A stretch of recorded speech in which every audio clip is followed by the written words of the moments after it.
تنحنا بزعبا زي قداي زي كنبلون كنقبرون كنفلطون زقبأنا يدزارب زلهم بر إذن اتن إلينا خفلالي أيكون كن مزخونة مس إنرجيات تسمامعنا هنكون تسفى قبر ما يكفري ودي اللهم اوكي ثانك يو كنت لنا علي ابراهيم تجاجي علي ابراهيم ايوه سلام اتو انطونيو سلام غزاون انا اتي ناي سلطان ناي مسيا حطيت مدلي اتي ناي سلطان هيبكا يخبل كلوس سوي كخاب حدا معلت لعنات كاريتو ما بزياده قداسنت مسل زلو ريتو خاويتي ملسنات كان خركبي حتى زلخو اتناي سلطان محب بحنت معلتي بخلت معلتي زمص بهندبت وي كاب اواسا استزاربو طرح قال كوينا اي مسلم من منتاي البروسس راخايو ناي نوح عمتات بروسس تخايدلو خوين يسمعن من منتاي اتي ناي قرن افريكا ناي امريكا وكيل كان مزناي مጨረሻ ممصو قلم خلت عمت ابويان زنبرو السلطان اوان ومصيو ابصو اخيباون اكايدو نيرو مس سرعت اريترا ابتي زرربون كابشعو زخريت بروسس كونيت سمعني اسيا سلطان انتاي كخون كم زغبو تاب ኢትዮጵያ ክመጽ ዘለዎ ስርዓቱን እንታይ ዓይነት ስልጣን ሒዙ ክኸይድ ከም ዘለዎ ኣብ ሽዑ ዝተወሰነሎም ኮይኑ እዚ ሽዑ ዝተወሰነሎም ወሽዑ ዝተቀበሉ ኮይኑ ይስማዓኒ ግን ንዓና ምናልባት አንደበት ኮይንና ኸውን ኣብታ ኣውሳ ኸይዱ እቲ ስልጣን ሂበካ ኣለኹ ክብል እንከሎ ነቲ ህዝቢ ነቲ ውልቀሰብ ከምዚ ኸማይ ከምዚ ካልእ ህዝቢ ከም አንደበት ኮይንና ኸውን ግን እቲ ነገር እቲ ንነውሕ ፕሮሰስ استسرحلو يكون تسمعني بهندبت زخده كنتاتون اي مسلمن تسلطان مركابو ابي وكيلنا خوين حجب ساعات سرحلو زلو ناي نوح عمتات ناي نوح ناي مس سرعه اسمرا مردا استخايدلو خويني سمعني من تاي قنميون بزح غزيتاتون كم زراخب كم زنبري ابناي صحفني عرب ناي مستراو اخيبا بجداديو اب على القطر ديو رخكبات كم زكايه كم زنبري ناي مستراو اخيباتاتون كم قاليكا صحفاتون زوصال اواناتون نيرو مالتي بين التخوناتات حجيسا بخمي تقمقمو بهندبت سقيدو تزاربو زلو دي مسلكاس ولاس بنوح عمتات تسرحلو خوين يسمعك زي قداميتي تاشمو حتى يتخول مالتي امو لحريقو من الباد حريك متأكاي ما يكي قفلك يغني اللي آل إبراهيم سمعان لخدو سمعان لخدو اوه حجي اتي عنتوي اتي بزعبا ابتي كبابينا بزعبا إريترا صبو بزعبا إريترا سلام ززرب كله نحنا خم نفلطو حزبنا خم نفلطو كم تنساتهم زبلو كم زي كونه قليص انيره مالتي حجي انتاي مسلمتاي نساتهم بزعبا إريترا صبوق مهلاو بزعبا إريترا ناي نسرح سلام كساب زحجي كنزاربلو صنحنا كساب ناي سلام بمخنيات إريترا غيركاس ناي سلام awards ويكاني ناي سلام شلمات ناي مهب تبصيحو زبلي مالتي اجي لكعي خمسي تبلو زلخا ابتي جيوبوليتيكا نا إريترا نحرمتينا ابز حلفه بحرتناي دوب كوينات إريتران إثيوبيان بزح نوصتات بزح كوينات اب كبابينا تخايدي مالتي بزح ناي زي مرغا بوليتيكا وخنتات نيري مالتي هذا بسنكتي اب إريترا زلو سرعات من السودان زنبره غريچت من جيبوتي زنبره غريچت من إثيوبيا زنبره غريچت ኣብ መንጎ ደቡብ ሱዳንን እቲ ሰሜን ሱዳን ዝነበረ ግርጭት ብድሕሪውን ኣብ ማእከላይ ምስራቅ ዝነበረ ግርጭት እዚ ናይ ሚድል ኢስት ስፕሪንግ ድብሎ ወይ ከዓኒ እቲ ኣብ ማእከላይ ምስራቅ ዝተራእየ ናይ ፖለቲካ ምንቅስቃስ እዚ ኩሉ ነይሩ ማለት እዩ ብፍላይ ከዓኒ ኣብ ሶማል ዝነበረ ኩነታት ከማን ነቲ ከባቢና ፀሊዎ ማለት እዩ ሕጂ ኣብዚ እዋን እዚ ኣብ እቲ ቀርኒ ኣፍሪቃን ቀይሕ ባሕሪ ዝተራእየ ናይ ፖለቲካ ናይ ዲፕሎማሲ ናይ ቁጠባ ናይ ዝኾነ ምድስካል ነይሩ ይብዝ ማለት እዩ ድሕሪ ናይ ክሊንተን ናይ ፕሬሲደንት ኣሜሪካ እውን ብዛዕባ ዝምድና ኤርትራን ኣሜሪካን ኤውሮጳን ማዕረኸን ድዚ ነይሩ ክትብል ኣይትኽእልን ኢኻ ማለት እዩ ሓደ እዚ ትሕት ኢልና እንድሕር ሪእናዮ ናይ ዞባና ህግደፍ ካብ ኢጋድ ኣልጊሱ ማለት እዩ ካብቲ ናይቲ ዞባና ምንቅስቃሳት እውን ኣልጊሱ ብውልቂ ብናቱ መንገዲ ክሰርሕ ጀሚሩ ማለት እዩ እዚ እውን ሓደ ናይ ፖለቲካዊ ተረኽቦ ማለት እዩ ኢጋድ ናይቲ ከባቢ አንጻር ድርቅን ካልእ ዝኾነ ይኹን ምዕባለታት ዝካየድ ኣብቲ ሃገር ሲሒቡ ፀኒሑ ምዝኾነ ከባቢና ዝኾነ ሃገራት ምስ ኢትዮጵያ ዝምድና ይነበሮም መለስ ዜናዊ ስልጣን ኣብ ዝነበሮ ምጅቡቲ ዝምድና ይነበሮም ምስ ሱዳን ካብ መዓልትና መዓልቲ ዝቃየር ማለት እዩ ምስ ምዕራብ ምስ ሕብራት ሃገራት ኤውሮጳ ዝምድና ይነበሮም ብዝተፈላለየ ምክንያት ብዙሕ ጉዳያት ክለዓል ይኽእል ማለት እዩ እዚ ኩሉ ኣብ ዝሓለፈ ዓመት ከም ትብሎ ዘለኻ ናይ ኣሜሪካ ወኪል እዚ ያማማቶ ዝበሃል ኣብ ቀርኒ ኣፍሪቃ ድሕሪ ምዛሩ ዝመፀ እውን ይበሃል ማለት እዩ ሕጂ እዚ ኩነታት እዚ ነቲ ኩነታት ክቕይሮ ይኽእል ዳ እምበር ኣሜሪካ ከም ሓንቲ ሃገር እተን ዝተረፋ 181 ሃገራት ግን ነቲ ኣብ ልዕላውነት ኤርትራ ዘሎ ክቕይሮ ዝኽእል ነገር ኣይኮነን ማለት እዩ ግን እዚ ነገር እዚ ተፈጺሙ እቲ ወኪል ናይ ቀርኒ ኣፍሪቃ ኣብዚ ናይ ኣሜሪካ ማለት እዩ ናይ ወፃኢ ጉዳይ እቲ ናይ ሆርን ኣፍሪካ ዴስክ ኣብ ዝገበሮ ዑደት ከማን ብዛዕባ እዚ ምስኣቶም ዝተዛረረቦ ዝፍለጥ ነገር የለን ማለት እዩ ግን እቲ ሰላም እውን ብድሕሪኡ ቁርብ ንቅድሚት ክስጉም ከም ዝጀመረ ሪኢና ማለት እዩ ስለዚ ንህዝብና ሃንደበት እዩ ምክንያቱ እቲ ስርዓት መላኸ ስርዓት ብሕታዊ ሜድያ ዘይግልገለሉ ሃገር ናይቲ ስርዓት ሓደ ሜድያ ዝግልገለሉ ስለ ዝኾነ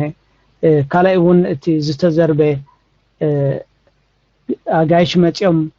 ወይ ናይ ካልኦት ዲፕሎማስያዊ ሓይልታት መፅኦም ዘይኮነ ኣብቲ ኤርትራ ካቢኔ ሚኒስተራት ዝበሃል እውን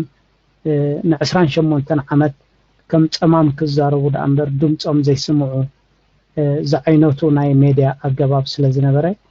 እቲ ድሒሩ ዝመፀ ዝጠቀስካዮ እውን ጉሉፅ ስለ ዘይነበረ ይኮነን ማለት እዩ ሕጂ ንሕና በቲ ንሳቶም ዝብልዎ በቲ ንሳቶም ዝኸድዎ ዘይኮነ ህዝቢ ኤርትራ ነዚ ከመይ ጉምጉሞን ይመዝኖን ከመይ ይሪኦን እዩ ንማለት እዩ ስለዚ እቲ ዝበልካዮ ገለ ሓቅነት ኣለዎ ማለት እዩ ድሕርቲ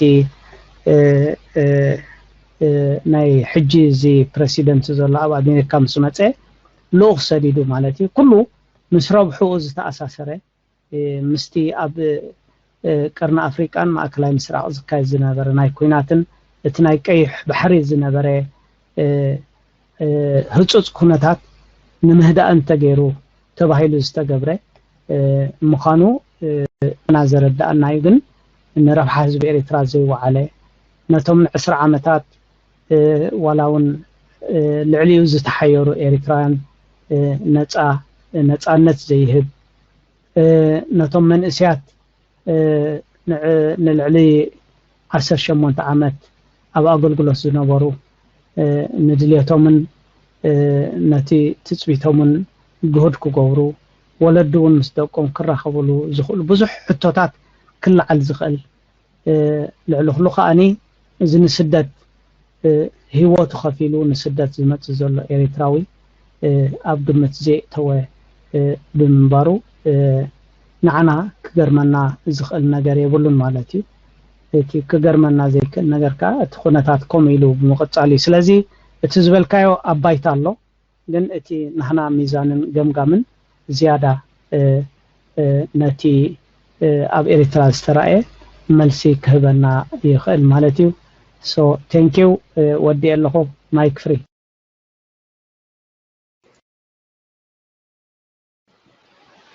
Okay, Marcelo, I think that peace for all. Thank you, Ato Antonio Tesfai. Okay, hi, merci Allah. Merci Allah. Thank you. قد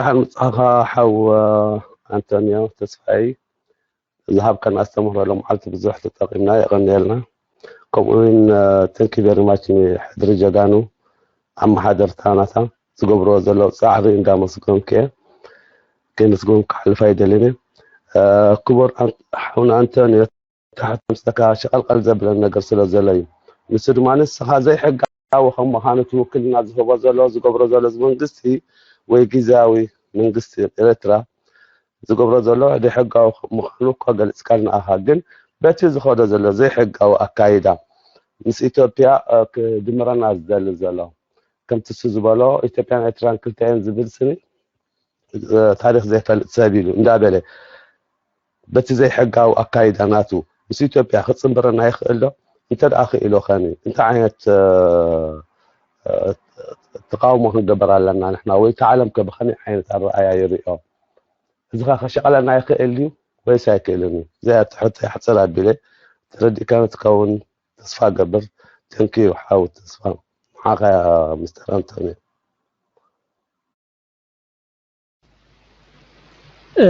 thank you peace for all كم زخصو له صنح خاصي جزاو منجست إريتراسي كوكلاني خيليو تبلا زلاس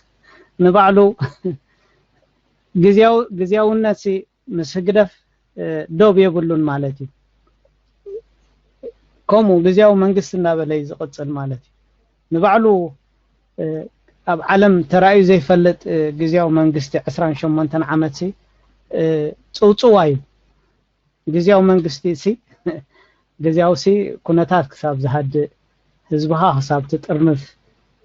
ويكا حراي 4 عامات 5 عامات دو نبل جزاو منجست تخطبات خل مالتي اذا سرعت ግን كساب حجي جزاو منجستي زبل جزاو بايتو جزاو كابينه جزاو بريسي كوميتي ابعدنا زلو مالتي حجي نبعلو تي جزاو منجستي ኤሪትራ ህግደፍ ዝብል ንባዕሉ እዋኑ ዝሓለፎ ግዚኡ ዝሓለፎ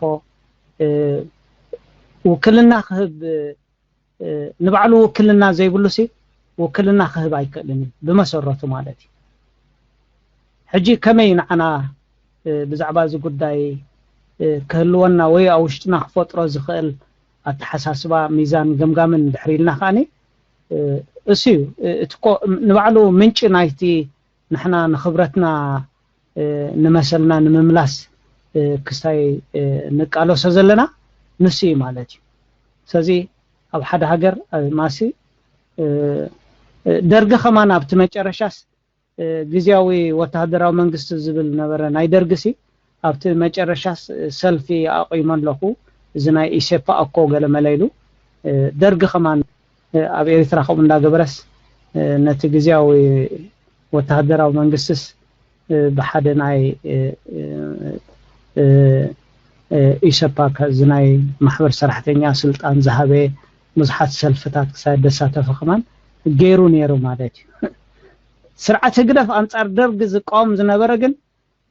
ክልተ ዕድመ ናይ ደርጊ ግዜያዊ መንግስቲ እንዳበለ ይኸይድ ኣሎ ማለት እዩ እዚ ንገዛ ርሱ ዘይሕጋዊ እዩ ንባዕሉ ዘይሕጋዊ ሕጋውነት ክህብ ኣይክእልን ማለት እዩ ልዕሊ ኩሉ ክንፈልጦ ንኽእል ካኒ ክንፈልጦ ዝግባአና ኸ ሕጊ ኣብ ልዕሊ ሕጊ ክቆም ኣይክእልን ማለት እዩ እቲ ማለት ዘይሕጋዊ ነገር ሕጋዊ ክኾን ኣይክእልን ዘይሕጋዊ ነገር ከዓ ሕጋዊ ፍጻሜታት ክፍጽም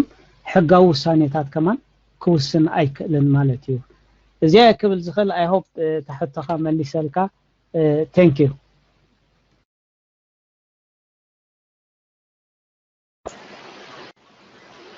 okay ኣውዲቓቶ ይኾነትን ክንቅፅል ወዲካ ካይት እንተዘይተጋገ ናብ ቀጻሊ ትሕቶ ክንከይዶ exclusive ወዲ okay exclusive thank you حيدي منسي okay نخلع جزء سلام عبتي خلت كتبت أنحقا تنتنا ويكاني تي ذهبكا حمرتنا هاجر إيترا نحن حقوق قص قبلنا حجي نات كان penetration you know what they mean الصغا عبتي حسكاد لها ناي مسميدا سلكالو حتي penetration تبعت كله ناتو جديف رسندي لحن معت على استدلهم حاتنا لوندم أنا إنرجعون كجل تزاربوا له أنا صحيح فهم ببندي جن يا سكتة بتني قانق أنا يتي زين أمته أنا حدا جزء كتعمت لك عينها الجي الجامكا الجام أبزي حسكاد الخمس ميدا صغار وكام حواتكام كله تستيدو بالمنسي انت عنيت penetration كقبل خلنا بإيرترا جينا عملت عسلنا كاني زي بإيرترا سلولتا دبهلا له مش بس سلولتا له قال ما عصوا قال ما خفتون ديهم جينا نقول كم ان حاجه نحنا اجي ابكينا تكون ناتو امر الدانا ስለዚህ እቲ ኢምፓክት ናትካ እንታይ ክኾን ከም ኣንቲኖ ተስፋይ ሓወይ ኣብ ኢዳስ እንታይ ዓይነት ከተስልኽ ትኽእል ብዓቕምታት ወይ ከዓኒ ኤርትራውያን እንታይ ይብሉ እቶም ወለድኻ ወለደይ ወለዲ ኩላህና ወለድኹን ከዓ ደቂ ኣንስትዮን ደቂ ተባዕትዮን ኢና ኤርትራውያን እንታይ ይብሉ ሕልና ዘለዎ ጨርቂ ኢሎምኻ يتحاسب ورك خاي تصبص ورك انت تصبص كل جزء استنينا نحل بعلندقه نحشليموا نعات عقبه احنا كن الكتريك طفات اللهج اجي اجامنا ناتكا ابتناي ماسميداسي انت كخوني مثلا سوري اني حلكا خون خل ثانك يو اقول جيكان تحرالوها اتقدمني إيرتراون ده تعرمنا هنا كي تحج زون حكم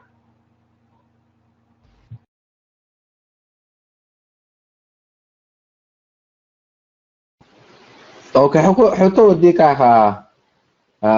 اكسكلوزيف اسكي لا سنة اتو انطونيو هو اتو انطونيو مو انتبه ابياتو هيتلو حنسامون اوكي حجي خي ما تيوم اوكي حجي انتهي لك اكسكلوسيف كم تعنتوي زغلط كوسني نحنا بزعبا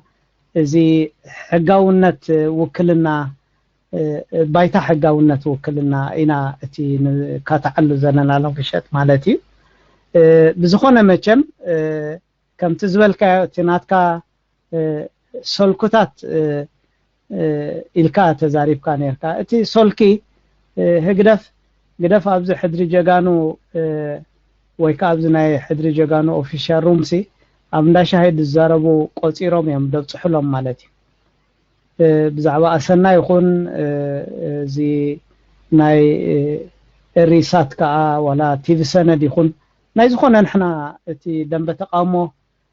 زي صحفو مساتهم ينببون يردوون يم بمسرة يم كأتي أنصار دنب تقامو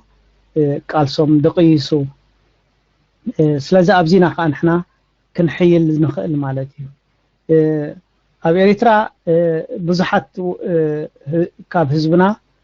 ዝወፅሖም ሓበሬታታት ኣለው ማለት እዮም ከምቲ ማለሲ መሰንጀር ደው ኢሎም ንዓዲ ዝዛረቡ ዘለው ገሊኦም ከዓኒ ኣብቲ ናይ ኢንተርኔት ዋይፋይ ዝረኽብሎ ግዜ ከዓ ብዙሕ ሓበሬታ ቅልጥፍ ኢሎም ይረኽቡ እዮም ማለት እዩ ስለዚ እቲ ፅልዋታትን እቲ ሰልኩታትን ኣሎ ማለት እዩ ግን እቲ ብዓብዩ ናይ ለማዓንቲ ኣልዒልና ዘለና ኣርእስቲ ብዛዕባ እቲ ናይ ዘይሕጋዊ ሕጋውነት ውክልናን እንታይ ይመስል ንዝብል ነይሩ ስለዚ ኣብዚ ኣወዲ ኣለሁ ቴንክ ዩ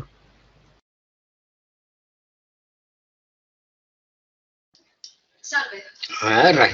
ما انت حيدي من اسئله على انت حتى كينبلو هو تي قاسم زقيسلو بزي معكنات زمت حاتساتاتن تنتانيتاتن مخانو فلوت انديو ترمومتر نايقم كابو زمزل مبزحتو ترمومتر زي معنا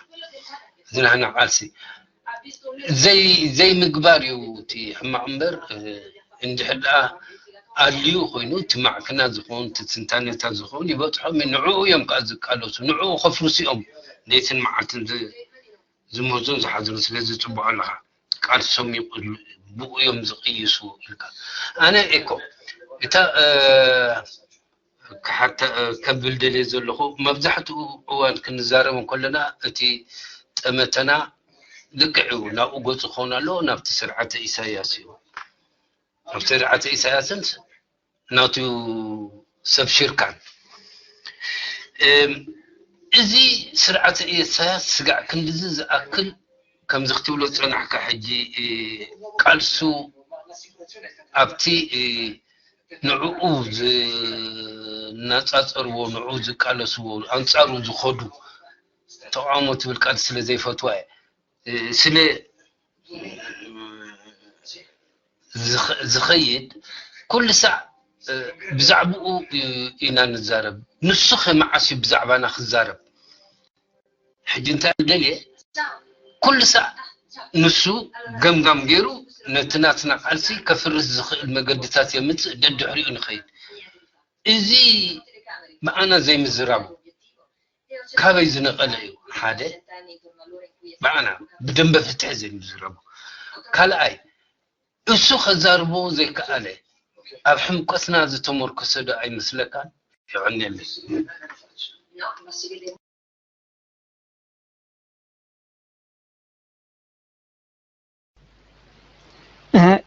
ثانك يو انرجا زي يختبلت صناحه اقداسي حطيو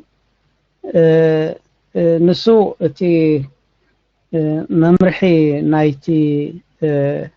نسو زخدو قالسي بعتوب يدحزو كم زتريو ابز حلفه غزي حدا حونا بزعبا الميديا نايدن بتقاومو حتيتوني كما يمثل ميديا نايدن بتقاومو يدلني ناي ميديا دن بتقاومو كم زتريو ايو إليه مالتي حدا ناي حبريتا مقيار زي بلو دن بتقاومو يو غغن ببزلو يحمق يصدق أدمعنت يكايدالو اتي ناي دنب تقاومو ميدياتات جن ناي حبريتا مقيارن يبلون انتاي دا زيادة نتي ناتو تفلاتنت نتي ناتو زخدو زلو منقدي بستفالالي كم زنريو مالتي زتفالاليون ጉጅላታትን ሰዓብትን ዘለውይ ማለት ስለዚ እቲ ናይ ደንበ ተቃውሞ አካይዳት እዝን እንዳኾነ ንሕና እቲ ክንብሎ እንደሊ ኩሉ ግዜ እንዳተዛረብናዮ ንኸይድ ኣለና ንዑ ኻይና ንቃለሶ ዘለና ማለት እዩ እቲ ስርዓት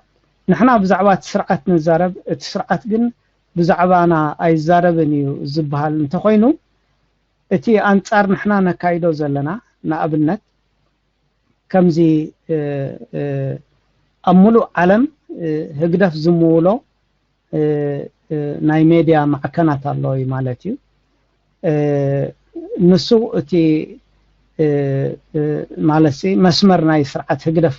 ተኸቲሉ ዝቃለስ ማለት እዩ እዚ ፌስቲቫላት በኣና ምዝራብ ማለት እዩ እዚ ናይ ቲቪ ኣብ ዝተፈላለዩ ሃገራት ዝካየድ ናይ ቲቪ ንመንእስያት መዘናግዒ ተባሂሉ ዝካየድ አንጻርና ዝዛረቦን ድብሎኒ ማለት እዩ ካብ ኤሪትራ ኣብ ኤሪትራ ፊልም ተሰሪሑ ኣብ ሃገር ጀርመን ኣብ ዓዲ እንግሊዝ ኣብ ኣሜሪካ ዝርከቡ ኤሪትራውያን ዘሳሲዎ ካብ ሶኒ ክሳብ ዓርቢ ዝዝርጋሕ ሰሪዝ ዝኾነ ወይ ከዓኒ ማለሲ ብክፋላት ዝርአ ናይ ቲቪ ወይ ከዓኒ ናይ ቲያትር ይኹን ናይ ሓፀርቲ ናይ ኮሚክ ናይ ኮሜዲ ዘካይዶ ዘሎ ማለት እዩ እዚ እንታይ ነቲ መንእሰይ ኣቃልቦ ንምስሓብ ነቲ ቃልሲ ንምጥምዛዝ ዝገብሮ እዩ ስለዚ ህግደፍ ዋላ ብቐጥታ ብዛዕባና ኣይዛረብ ዳ እምበር ብዙሕ ነገር እዩ ኣብ ተግባር ዝሰርሕ ማለት እዩ ኣብዚ ፌስቲቫላት እውን እቶም ኣለዉ ዝበሃሉ ደረፍታት ነቲ ዓቐን ናይቲ ዘካይዶ ፌስቲቫላት መዓት ገንዘብ ኣዋፊሩ ዝሰርሓሉ ማለት እዩ እዚ ህግደፍ ተቃውምቲ ኢሉ ይኮነን ዝዛረብ ግን ነቲ ንደንበ ተቃውሞ ንምድኻም ዘካይዶ ስርሓት ኣዝዩ ብዙሕን ኣዝዩ ልዑል ወፃኢ ዝካየደሉ ማለት እዩ ስለዚ ንሕና ብስርዓት ህግደፍ ብቐጥታ ንዛረብ ንምክቶ ማለት እዩ እዚ ፌስቲቫላት እዚ ኣይተኺድዎ ናይ ከምዚ ዓይነት ተግባራት እዩ እዚ ስርሓት እዚ ውሳኔ እዚ ንብሎ ዘለና ሎም ምሸት እንትኾነውን እቲ ውክልና ዝበሃል ብዛዕባ ስርዓት እዚ ቃልዕ ወፂና ንዛረበሉ ኣለና ማለት እዩ ንረብሓ ህዝቢ ኤሪትራ ኣይኮነን ንመጻኢት ኤሪትራን ነታ ነፃ ኤሪትራ ዘገልግል ኣብ ባህላን ኣተሓሳስባን ተግባርን ኣይኮነን ኢልና ንዛረብ ኣለና ማለት እዩ እዚ እቲ ንሕና ንብሎ ኢና ስርዓት ህግደፍ ግን ከማና ብቕንዕና ብሓቅን ግልጽነትን ኣብታ ወፂኡ ክዛረብ ስለ ዘይክእል ከምዚ ዝብሎ ዘለኹ ኣብ በዓል ጀርመን ዝካየድ ኣሎ ናይ ቲቪ መደብ ኣብ በዓል ዓዲ እንግሊዝ ዝካየድ ኣሎ ናይ ቲቪ መደብ ኣብ ኤሪትራ ዘይረኣይ ናይ ቲያትርን ናይ ኮሜድን ኣብ ወፃኢ ሚልዮናት ዝሪእዎ ኤሪትራውያን ኣሎ ማለት እዩ እዚ ከዓ ነቲ መንእስያት ግዜኡ እታ ኣብዚ ናይ ኢንተርኔት ኣትዩ ኣብ ዩቲዩብ ኣትዩ ወይ ኣብ ፌስቡክ ኣትዩ ዝዘናግዓላ ግዜ ኣብ ክንዲዚ ኣብ ሕድሪ ጀጋኑ መፂው ኣብ ከምኡ ንኽገብር ኣብ ክኡ ከይዱ ንኽርኢ ዝገብሮ ዘሎ ስርሓት እዩ ማለት እዩ ስለዚ እዚ እቲ ህግደፍ ዝብሎ ዘሎ ግድን ህግደፍ ዝተጻሕፎ ዌብሳይት ተዘይኮነ እቲ አንጻር ህዝቢ ኤሪትራ ዝካየድ እዚ ዓይነት እዚ ቲያትራት ኮሜዲ ዝካየድ ዘሎ ንረብሓ ህዝቢ ኤሪትራ ከም ዘይኮነ ንሕና ክንንቀሓሉን ነቶም ንዕኡ መፀኢሎም ኣብ ቲቪ ዝፃናፀኑን ጽዱም ዝብሉ ሰባትን ክንነግሮም ኣይኮን ስለዚ ንሕና ብኣፍና ንዛረብ ኣለና ህግደፍ ግን ተኸዊሉ ብድሕሪ ማገረጃ እዚ ዓይነት ተግባራት እዚ ዓይነት ኣሰራርሓ ኣብ ህዝብና ይዝርግሕ ምህላው እዚ ንጹርን ፍሉጥን እዩ ስለዚ ህግደፍ ኣይተዛረበን ክንብል ኣይንኽእልን ኢና ማለት እዩ ንሕና ጉልፅን ሓቅን ቁልዑን እዩ ናይ ህግደፍ ከዓ ሽፉን እዩ ብኻልእ ተግባራት ዝፍጸም እዩ ክብል ይደሊ ስለዚ ኣብዚኣ ወዲ ኣለኹ ቴንክ ዩ ኤነርጂያ ኣገዳሲት ሕቶያ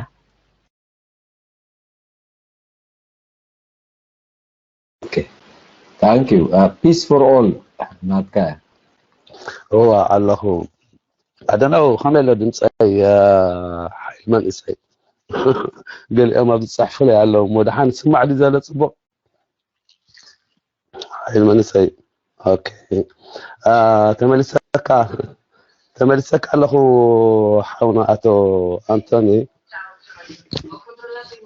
تحتناتي أنت يعني رمز لك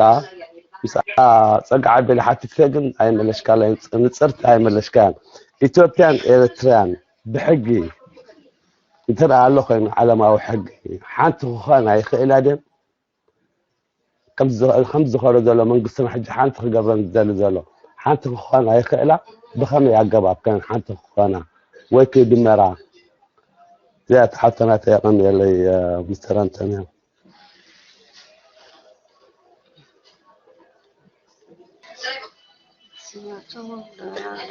انرجي ادمانه اب ميكروفون الله ها حين من اسي تزربه ويتقاب هو اخو حون انتوني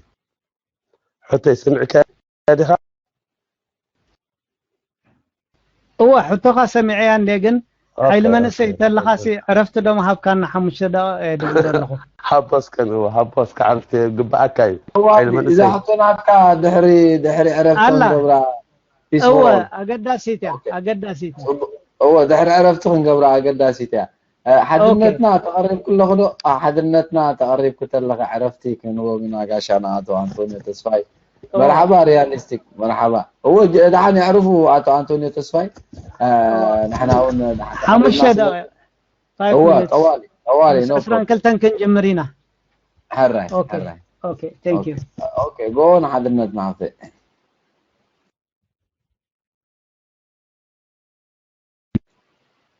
ثانك يو حدنتنا سكيك عشان اجران كلتن نيرا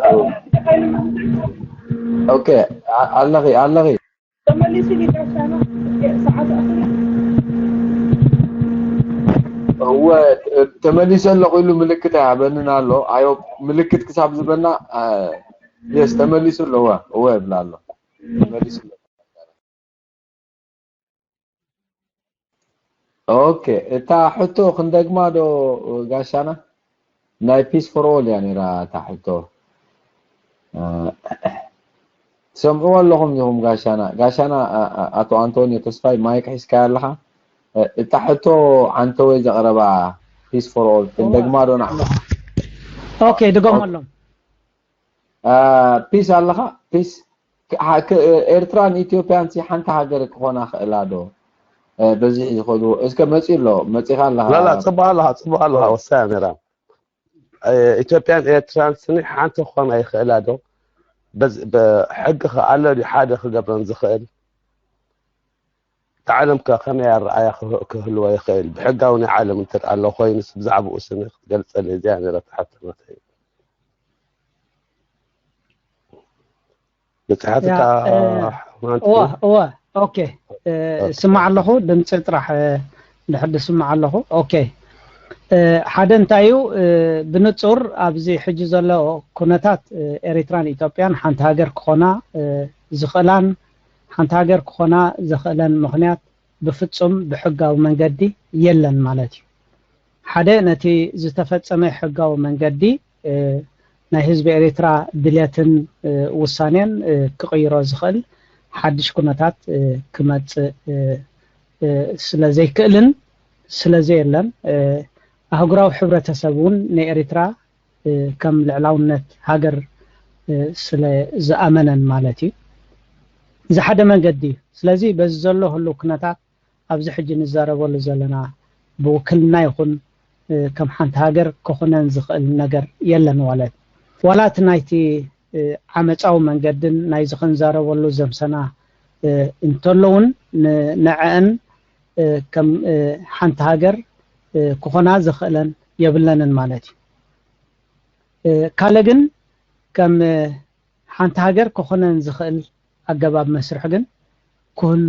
ይኽእል ወይ ከኣኒ ተምሳልናቱ ኩሉ ይኽእል ማለት እዩ ሓደ ኣብ መንጎ እዚ ክልቲኡ ኣህዛብ ሰላም ዝሰፈኖ ኣብ መንጎ እዚ ክልቲኡ ኣህዛብ ሕጋዊ ምምሕዳር ዘለዎ ሕጋዊ መንግስቲ ዘለዎ ሕጋዊ ባይቶ ዘለዎ ምስ ዝኸውንን ብድልየት ናይ ክልቲኡ ህዝቢ ብረብሓ ናይ ክልቲኡ ህዝቢ ዝተረጋገፀሉ ኣህጉራዊ ሽምግልና ንዘለዎ መንገዲ ሓደ እቲ ናይ ኮንፌደሬሽን ብድሕሪኡ ኸኣኒ እቲ ክልቲኡ ሃገር ከም ሓደ ሃገር ክኸውን ይኽእል እዚ ከዓ ናይ ብሓቂ ኣዝዩ ነዊሕ ዓመታት ዝወስድ ማዕረ መሪዑ ኸኣኒ ናይ ሰላምን ናይ ፖለቲካው ምርግጋእን ዝሰፈኖ ከባቢ ምዝኸውን ጥራሕ ማለት እዩ ናይ ዝኣብነታት ከምዚ ኣብ ምዕራብ ኤሮጳ ኣብ ምዕራብ ሃገራት ንሪኦ ብፍላይ ኣብ ኤሮጳ ንሪኦ ገገለ ናይዚ ተምሳል ዘለዎ ክኸውን ይኽእል ማለት እዩ ኣብዚ ሕጂ ዘሎ ኩነታት ግን ኣብ ትሕቲ ዝኾነ ይኹን ምኽንያት እዚአን ክልተ ዝተፈላለየ ሃገራት ሓንቲ ክኾናን ሓንቲ ሃገር ከግብረን ዝኽእል ሕጋዊ ምኽንያት ወይ መሰረትን የብለንን ክብል ይደፍር ተንኪዩ ወዲ ኣለኹም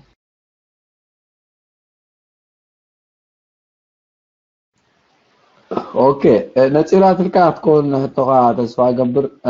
اسكا ابريغا حتو زولو ابريغا حتو ابريغا دملو قطرنا يريغا جن ريلون كاميرا ولد عملو ولا يريغا يسمع له خدانه يسمع له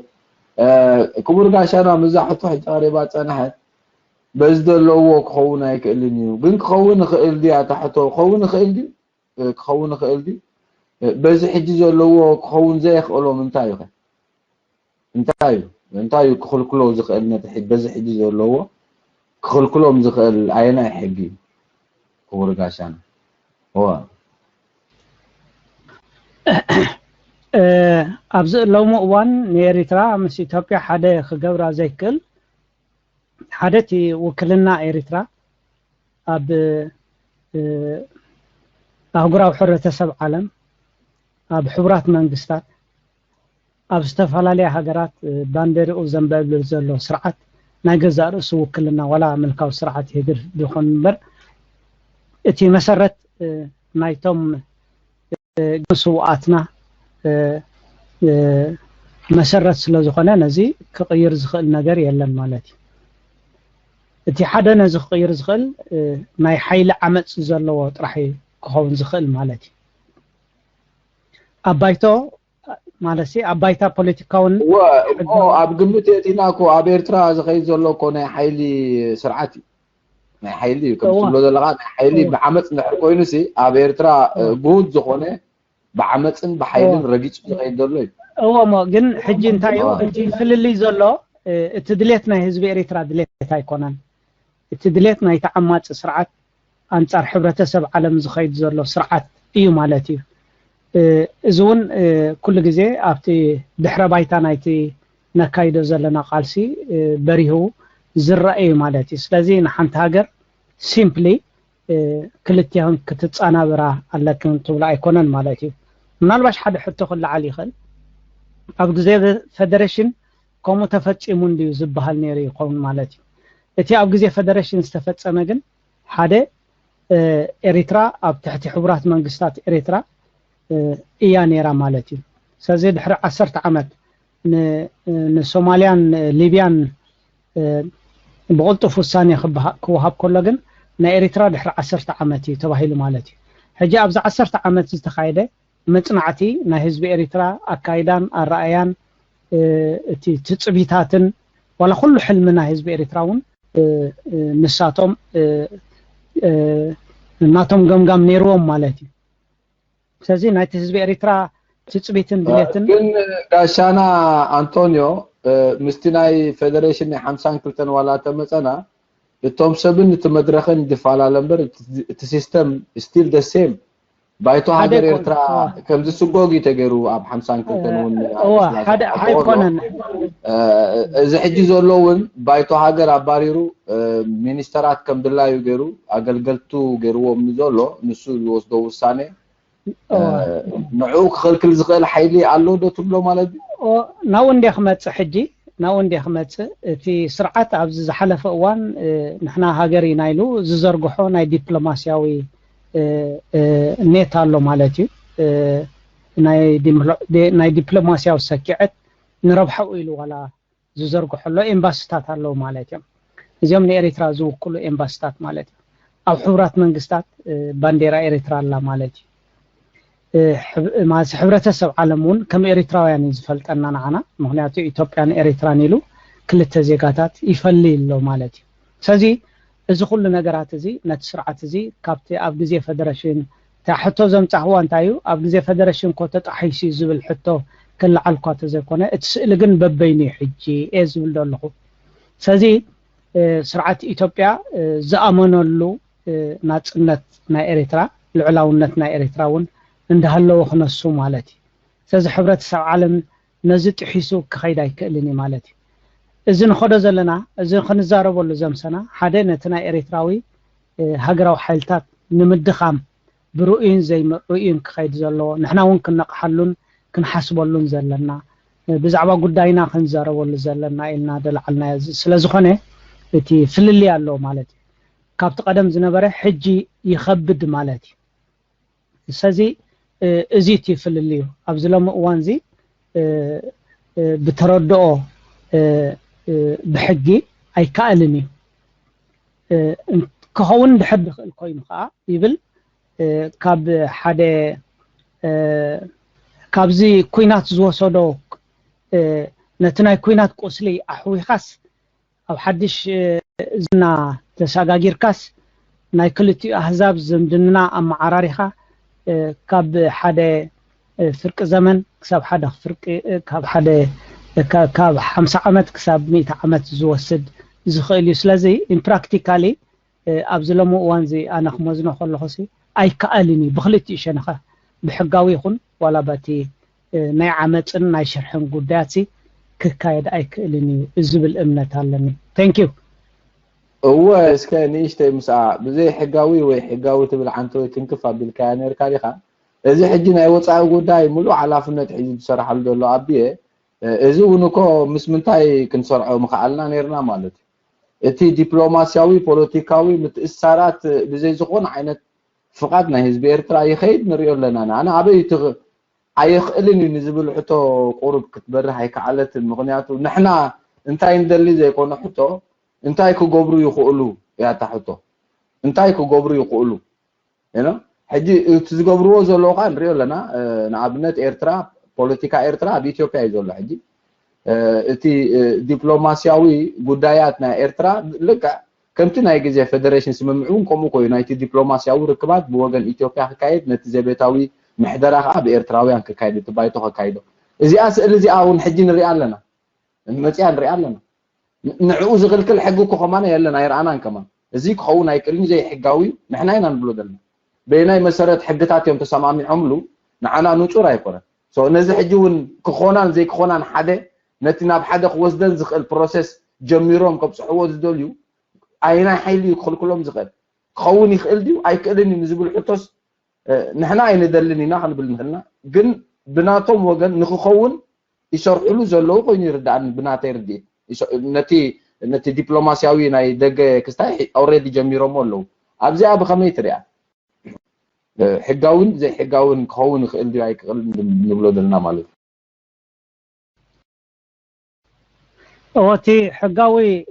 ዘይሕጋውን ንብሎ ኣብዚ ንዛረበሉ ዘይኮነ ኣብ ሙሉእ ኤሮጳ ብፍላይ ኣብ ዝቕመጦ ዘለኹ ሃገር ቀደም ኢትዮጵያዊ ተባሂሉ ኤርትራዊ ዝፍለጥ ነይሩ ኣብዚ ሎሚ እዋን ግን ኣብቲ ናቱ ዝኾነ ይኹን ፓስፖርት ከም ናይ ኤርትራ ዜግነት ከም ዘለዎ እዩ ዝፍለጥ ማለት እዩ ኣብ ኣሜሪካ እውን ዝተፈላለዩ ስደተኛታት ከም ኤርትራውያን እዚ በቲ ብውልቀ ክንሪኦ ንኽእል ማለት እዩ ካልኣይ እዚ ዓንተ ወይ ዝበልክዎ እውን ናይ ከምኡ ተምሳል ካብ ዝተሓተ ክሳብ ዝለዓለ እቲ ዝምድናታት ብኤርትራን ብኤርትራውያን ክኸይድ ዝፀንሐ ማለት እዩ ካልእ እቲ ድሌት ናይ ህግደፍ ንስልጣኑ ንምንዋሕ ዝገብሮ ዝተፋለየ ሜላታት ወይ ከዓ ታክቲክ ነቲ ሕጋዊ ሰረት ናይ ህዝቢ ኤርትራ ብፍላይ ከዓኒ ድሕሪ 91 ሰራዊት ኢትዮጵያ ካብ ኤርትራ ተሳዒሩ ዝወፀሉ እዋን ንዕኡ ክቕይሮ ዝኽእል ነገር ክህሉ ኣይክእልን እዩ እቲ ዝሓየለ ናይ ፖለቲካዊ ንሕና ብህዝቢ ኤርትራ ንኹርዓሉን ናጽነት ኤርትራ ሙሉ ዓለም ተቀባልነት ዝረኸበ ብምዃኑ ጥራሕ ማለት እዩ እቲ አንቶይ ከም ኣብነት ዘምጻኽዎ እቲ ኣብ ግዜ ፌደሬሽን ከም ዝንዲነሩ ተባሂሉ ክዝረብ ከሎ ግን ኣብ ግዜ ፌደሬሽን ኤርትራ ሙሉ ናጽነት ኣይነበራን ኤርትራ ምስ ሙሉ ሕብረተሰብ ዓለም ዝምድና ኣይነበራን ሕጂ ግን ብዝተፈላለየ ምኽንያት ኤርትራ ምስ ሕብረተሰብ ዓለም ዝምድናታት ኣላ ካብቲ ህግደፍ ክልተ ኸሚእቲ ዝእክበሉ ኤምባሲታት ዝዓበየ ኤምባሲታት ኣለና ማለት እዩ እቲ ሲቪክ ማሕበራት ንህና እቲ ደላይ ፍትሒ ህዝብና ንዓለም ኤምባሲ እዩ ናይቲ ናጽነት ኤርትራ ክውንነት ንምግባር ኣብ ኤርትራ ዲሞክራሲ ንምስፋን ዝኸይድ ዘሎ ሓይልታት ከማን ልዕሊ ናይ ህግደፍ ኤምባሲታት ምዃኑ ክርሳዕ የብሉን ማለት እዩ ስለዚ እቲ ኣብ ኤርትራ ሕጂ ዘሎ ኩነታት ስርዓት ህግደፍ ንናቱ ስልጣን ንምንዋሕ ዝገብሮ ታክቲክ ተዘይኮይኑ ነቲ ኤርትራ ከም ኤርትራ ከም ሃገር ኣብ ዓለም ክቀይሮ ዝኽእል ፖለቲካ ኩሉ ኣይክእልን ውክልና ሂበካ ተበለ ዋላውን ኢትዮጵያ ምስ ኤርትራ ክትዛመድያ ዝብል ኣተሓሳስባ እንድሕር ሃልይዎ እውን እቲ ኣብ ዓለም ወይ ከዓ ኣብ ሕብራት መንግስታት ዘሎ ዴክለሬሽን ናይ ኤርትራ ንኽቕየር ከምዚ ሎምን ጽባሕን ክኸውን ኣይክእልን ማለት እዩ ስለዚ ደንበ ተቃውሞ ሎኪል ናይቲ ዲሞክራሲ ናይቲ ፍትሓዊ ቀዋማዊ ሃገር ኤርትራ ማለት እዩ ስለዚ ከም እምነተይ ኣብ ትሕቲ ዝኾነ ይኹን ኩነታት ጽላሎት ክህሉ ይኽእል ምልካዊ ስርዓት ህግደፍ ከምዚ ሕጂ ሎሚ ኣብ ይበሎ ኣይበሎ ወኪል ስለ ዝበለ ኣብ ካልእ ንካታዕ ዝግባአና ኣብ ከምዚ ኣርእስታት ንካታዕ ኣለና ኣገዳሲ ክትዕዩ ግን ምዝ ኩሉ ጸብጺብካ ኣብ ኤርትራ ብሕጋዊ ይኹን ዘይሕጋዊ ምኽንያት ምስ ኢትዮጵያ ክትጽምበር ትኽእል ሃገር ከም ዘይኮነት እምነት ኣለኒ ዝብል ማለት እዩ ቴንክ ዩ ወዲ ኣለኹ ኦኬ ታንክ ዩ ጋሻና ሪያሊስቲክ ይደሎ ተጋገ ሪያሊስቲክ ይሁን ሪያሊስቲክ አለኻዶ ሪያሊስቲክ ያ ኣለኹ ሓይል መንስ ሓው ድምፅኸን ክምሕወደ ኣኻ ግዜ ትገብሮ ክብረት ሃበልና ሞኒ እቲ ትማሊ ጽቡቕ ናይ ብዙሓት ሰባት እውን ርእይቶታት ክንሰማዓላ ፀን ሆፍሊ እቲ ብገበርካ ፕሬዘንቴሽን ቁርስ ላይ ሰዓታት ታሽሙ ሓሊፍኒ ኣብዛ መጽያ ዘላ ግን ካብቲ ካባኻ ካልኦቱን ብዙሓት ትማሊ መጽውን ብዙሕ ኣብታሽም ገይሮምና ምስ ሕጋዊ እስከ ንግደፎ ሞኒ እዚ ካይዳና ከምዚ ደሎ ብፍላይ እቲ ናይ ኤርትራዊ ምጽናታት ተጋጥሙ እንድሕር ሓደ ብፍላይ ኣብቲ ናይ ህዝብን ሃገርን ህዝቢ ደብላሲ ሃገር ኣይትባህልና ሞት ኤርትራ ከምዚ ካይዱ ድኸደሎ ስርዓት ካኒ ምስቶም ካልኦት ምልክታት ናይ ስልጣን ተወዳዳሪ ኮነን ዝልድልናሲ በቲ ሕጋዊ ተዘይኮይንሲ በቲ ተግባራዊ ኸኒ እቲ ምጽናት ደጋጥም ደሎ ንሕና ከም ሃገር ከፍርሰና ኣይክእልን ዶሳ ቁልብት ለይ ካባኻ ታሽሙ ገብረላ ደልሞኒ ምክንያቱ እንድሕር ወረድታትና ደይብሉ ትናትና ዘእታቱ ደይብሉ ተኮይንስ ኤርትራ ሽም ተልያሲ ንሕና ኤርትራ ወያን ኣለና ማለት እዩ እዚኣ ቁልብት ለይ ሞር ታሽሙ ተትገብረና ጽቡቕ ነይሩ ኮይንስ ማዕነ ሞር ናይ ሕጋዊ ግን ሞር ስለዝበልከ no problem ናባኻ خبرحاو اوكي ثانك يو ጽብቕት ሕተ ናይ ብሓቂ ገዳስ ሕተ ንሕና ካብ ሃገርና ኢና ዘቢልና እምበር ከም ዜጋታት ኣይጠፋእናን ወይ ከም ጨው ሓቂቕና ኣይጠፋእናን ስቲል ተሞክሮታት ናይ ዓለም ኣሎ እዚ ማለሲ ናልባሽ ካልኦት ገለገለ ሰባት ከም ዝኽስታይ ዝገብርሉ ይኮኑን ግን ካብ ሃገሮም ጠፊኦም ንሃገሮም ዝተመለሱ ህዝብ ኣለው ማለት እዩ ሕጂ ናተይ እናትካን ምርድዳእ ናተይ እናትካን ምትእስሳር ናተይ እናትካን እዩ ዳ እምበር ከም ህዝቢ ሓደ እቲ ህዝቢ ኤርትራ ኣዝዩ ብዘስካሕክሕ ብዘተሓሳስብ ዝሕዝን ብዝተፈላለየ ምኽንያት ኣብ ምጽናት ቦጡ ይኸይድ ኣሎ እዩ ማለት እዩ ግን ንሕና ከኣኒ እዚኦም ኣብ ደገ ዘለና ውሕዳት ዘይኮንና ብዛዕባ ኤሪትራ ንዛረብ ብዛዕባ ኤሪትራ ንግደስ መስዋዕትን ከፍል ብግዜ ብገንዘብ ብጉልበት ብዝተፈላለየ ምክንያት ዝኸይድ ዘሎ ማለት እዩ ኩነታት እቲ ህላውነት ናይ ኤሪትራ ክረጋገጽ ዝብል እምነት ኣለኒ ማለት እዩ ስለዚ ስክፍታ ዓብዩ ግን በዚ ዝኸይድ ዘሎ ናይ ህዝቢ ኤሪትራ ናይ ምጽናት ኤሪትራ ኣብ ኢትዮጵያ ክትጽጋዕ ዝብል ወይ ከዓ ናብ ኢትዮጵያ ክትሕወስ ያ ዝኽእል ትኽእል ያ ዝብል እምነትን ኣተሓሳስባን ወይ እውን ከምኡ ርድኢት የብለይን ማለት እዩ ስለዚ እቲ ናህና ኣተሓሳስባ ብልክዕ ብቕንዕናን ብተገዳስነትን ኣብ ኤሪትራ እንድሕር ኣሎ ኮይኑ ኤሪትራ ናይ ቦታ ምቅያር ኢዳ ገይሩ እቲ ህዝቢ ልክዕዩ ኣብ ማእሰርቲ ዝበለዩ ኣብ ማእከላይ ባሕሪ ዝሞቱ ኣብ ቃልሲ ኣብዚ ናይ ደብ ኩናት ዝሞቱ ኣእላፍ ኤሪትራን ምርሳዕ ኣይኮንኩን ማለት እዩ ግን እዚ እንዳሃለው ከሎ ግን ህዝቢ ኤሪትራ ኣሎዩ ህዝቢ ኤሪትራ ይምጉት ኣሎ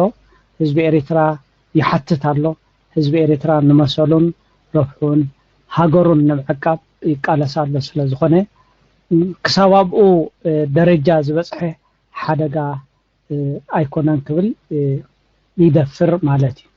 ወዲእ ኣለኹ ቴንክ ዩ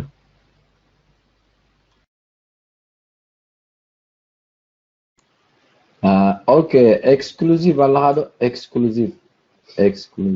عصرت حمشت ثانك يو اتوك انطونيو ثانك يو ثانك يو زي لما جمعنا خمس قلنا كاد اللي كي تحل كمان خمس عينة disciplines رو مقواركاها thank you bless you you and the family and now and then again after again okay أنتنا تصفي حوي أنا حجي حتى لهني نيرترا كم زي راسك حوي راسك كساعة كهج تايلو حدا جزسي ثم تبرهني أنا بخاف فاتوني راس ثم تبرهن حقي مالسي أنا جماعة كنفود بهالنيرم جو أبتي إيرترا اجي سمسمت او صلاي برد مقابر تسيد وي سبيل جنتي ابتحتي كاتي هذا نهاجر إيرترا تنقسقس دبلا ነገር አይደለም ግን ናጽ አወጽ ተሳን ሓደን ስሳን ሓደን ንባዕሉ ናቱ መሳፍ ኣሎ ወይ ካኒ ናቱ ግፍሕን ተስምሎ ብዙሕ ዓይነት عين سكافينا أقرت شيء أكلي صح مسمته قا نحرشكو ستغمتك الله حجي أبوشت إريترا جنبارات الله جنبارا الله نو أبوشت دياسبورا نبلون هنا ويك أوص أهجر مالتي دياسبورا كون قال إيكو كمزي شمبالي قيد مسلو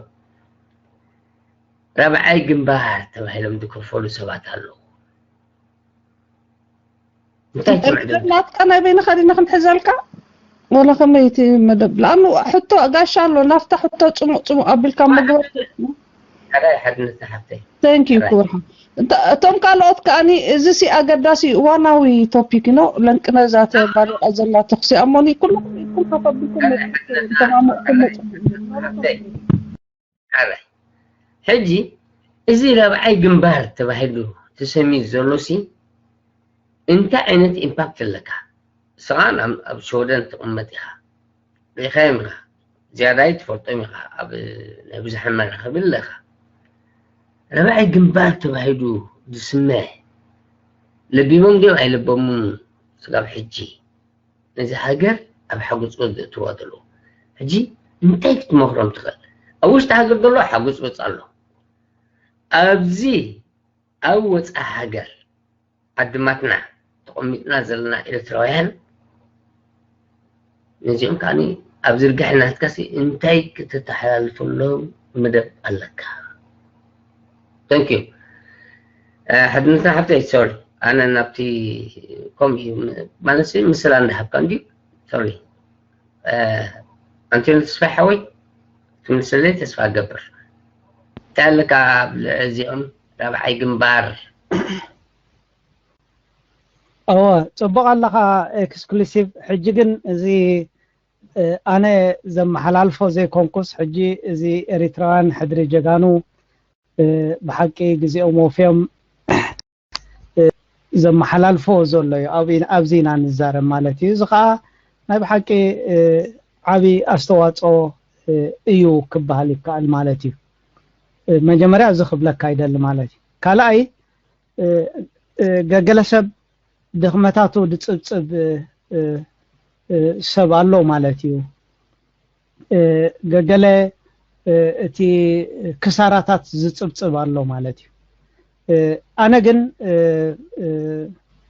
ናይ ብሓቂ ነፍሲ ወከፍ ዋላ ንእሽተይ ትኹን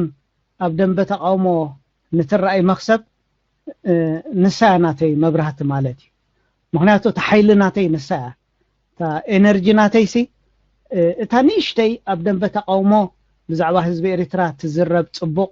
ብዛዕባ ኤሪትራ ትግበር ፅቡቕ እዚኣ እታ ናተይ ኤነርጂ ማለት እዩ ስለዚ በዚ እንድሕር ሪኢኻ ኢኻ አንተ ይጠቕሶ ማለት እዩ ህዝቢ ኤሪትራ ሎመሲ ቅድሚ 10 ዓመት ዝነበሮ ሃልዋት ኣይኮነን ኣብ ዲያስፖራ ዘሎ ሕጂ ህዝቢ ኤሪትራ ናይ ብሓቂ ከም ባላንቺና ተነፊሑ ኮሪዑ ከቢሩ ዝኸደሉ ዘሎ እዋን እዩ ክበሃል ይከኣል ማለት እዩ ምስቲ ናይ ህግደፍ ኣወዳዲርካ ኣብ ብዙሕ ምክንያታት ራእዮ ኣብ ዲሲ ናይ ህግደፍ ሚኒስተር መፂኡ ኤሪትራውያን ዝኽልከልሉ ርኢና ፎዚያ ሓሽም ኣብ ዝመፀትሉ ግዜ ኤሪትራውያን ይፍተሹ ነይሮም 3 ኣገባብ ፈታትሻ ነይሩ ማለት እዩ ኣሜሪካን ነይሮም ህግደፍ ዝቆፀሮም ዋርድያታት ነይሮም ህግደፍ ባዕሎም እውን ነይሮም ማለት እዩ ስለዚ ሰብዚ ከኣትዩ የብሉን ድሕሪ ኢሎም እቲኦም ህግደፍ ዝቆፀርዎም ዋርድያ ድሓርቲኦም ፖሊስ የሳጉግዎም ማለት እዩ እዚ ሓደ እዩ ካልኣይ ኣብ ዳላስ ዝተገብረ ነይሩ ኣብ ዳላስ ኣትዮም እቲ ናይ ህግደፍ ክሕለም ዘይክእል ክሕሰብ ዘይክእል ነበረ ማለት እዩ ሳዕሲዖሙሉ ማለት እዩ ብዙሕ ነቐፌታታት መፂኡ ስለምንታይ ውስዕስዑ ስለምንታይ ከምዚ ገይሮም ዝበሃል እኳ ነይሩ ተኮይኑ እቲ ናይ ፖለቲካዊ መስርሕ ናይ ኣብ ዲያስፖራ ዘሎ ህዝብና ማዕረ ክንዲ ዝሰጊሞ ኣሎ ማለት እዩ ኣብ ዓዲ እንግሊዝ ሰላማዊ ሰልፊ ዝገበርዎ ኤሪትራውያን ነቲ ኤምባሲ ማዕረ ክንደይ ከም ዘናስሕዎ ኣብ ዓዲ ጥልያን ኣብ ዝተፈላለየ ማለት እዩ ሕጂ ኤሪትራውያን ብሓቂ ቀሲኖም ጉዳዮም ብዛዕባ ሃገሮም ዝዛረቡ ዘሎ እዋን ይበፂሑ ዘሎ ክብለካ ዝደሊ መጨረሻ ማለት እዩ ስለዚ እቲ ስክፍታታት እቲ መልእኽቲ እዚ ዝሎም ሓልፍ ዘሎ መልእኽቲ ናይ ኤሪትራን ሕድሪ ጀጋኑ ማለሲ ብናቶም ተሓጊዘ ምሳኹም ክራኸቦ ፈቲነ ዘለኹ እዚ ሓደ ካብቲ ዝካየድ ዘሎ ናይ ኤሪትራ ሜድያ ኣዝዩ ሰፊሑ ህዝቢ ኤሪትራ ብዝተፈላለየ ምክንያት ወይ ብዝተፈላለየ ኣገባባት ነዚ መልእኽቲ እዚ ብሰምዖን ዝበፅሖን ዘሎ ብምዃኑሲ ብሓቂ ነዚ ክንዕብዮ እዩ ዘለና እምበር ክንስከፈሉ ኣይኮነን ናይ ብሓቂ ከዓ ኣድማዕ ዝኾነ ስርሓት ይካየድ ኣሎ የኽብለካ ዝደሊ ቴንኪዩ ወዲ ኣለኹ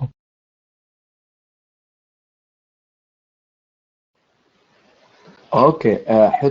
حتى ناب رئيتون لبوان كيسغلكو كله حتى زلكم حرئيتون لبوان مسكلكو حتى لني كتلو هيك ديمرو بليس حتى زلو حجي ناي مدب حتى سلازلنا حتى زلكم حجي عدل كباكم معناتي يسمع كله انا تسفانا قبلكم ابونا انرجي امصكم الله ماتي بزي تغاغي حتى خد كون تسفا قبل سمع عندي حدنتنا انتي زعبه وانا وسله زخونس كلنا نساتفوا انت نملس تمني رعب خستاين دحراتنا لو 5 ساعتنا كن كتفات عطا مالتي حدي انا انتاي تسفاي انتاي نيشتوي برهان كرو خلخ ابدن بفتحيتي حيل زبني نعسي زبراتعو نسيوتي اتي دخامو تراي زصبصب ايكونن تزريني نتقالسي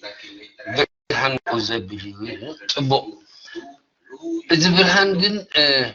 كم ذلك نسماي كتمت كلها بوزح كوخبات تري كم خوينلو እቲ ብርሃናት እንድሕር ኣደይ ተኣኪቡ እንድሕር ኣደይ ተጠርኒፉ ብሓደ ኮይኑ ሓደ ዓብይ ሉች ክህብ ዘይምኽኣሉ ሲ ኣበይ እዩ ዘሎ እቲ ፀገም ኣበይ እዩ ውልዕ ኢልካ በቲ ሓደ ውልዕ ኢልካ በቲ ሓደ ውልዕ ኢልካ በቲ ሓደስ ኣብ መጨረሻ ይዕውት ዶ ትብሎ ተስፋ ኣንቶኒዮ